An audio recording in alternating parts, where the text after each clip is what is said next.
গাছ লাগানোকে কেন্দ্র করে দুই পক্ষের সংঘর্ষে আপন চাচাতো ভাইসহ কমপক্ষে ৭ জন আহত। বিস্তারিত ফরিদপুর জেলার মধুখালীর বাগাট ইউনিয়নের মুন্সিপাড়া গ্রামে গাছ লাগানোকে কেন্দ্র করে একই পরিবারের মধ্যে সংঘর্ষে ৭ জন আহত হয়েছে।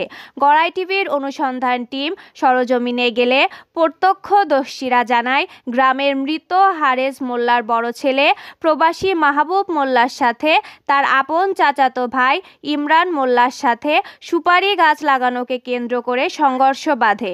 মাহবুব মোল্লা, মুকা মোল্লা ও কামরুল মোল্লা লাঠির আঘাতে চাচাতো ভাই ইমরান মোল্লা, তার স্ত্রী সোনিয়া খাতুন, বাবুল মোল্লার ছেলে অনিকের মা গুরুতর আহত হয়। আহতরা সবাই মধুখালী উপজেলা স্বাস্থ্য কমপ্লেক্সে ভর্তি আছে। অন্যদিকে মাহবুব মোল্লার ছোট ভাই মুকা ও তার মা প্রতিপক্ষের লাঠির আঘাতে আহত হয়ে মধুখালী উপজেলা স্বাস্থ্য কমপ্লেক্সে ভর্তি আছে। বিস্তারিত থাকছে গড়াই টিভির টেক্সট রিপোর্টে। প্রথমে ওরা আমার শ্বশুর আমাদের জায়গায় মনে করেন যে সুপারি গাছ লাগাইছে, সেগুলো ওরা উঠাই ফেলাইছে। বলতেছে এইগুলো ওরা বলতে আমার চাচতো ভাসুর। নাম কি?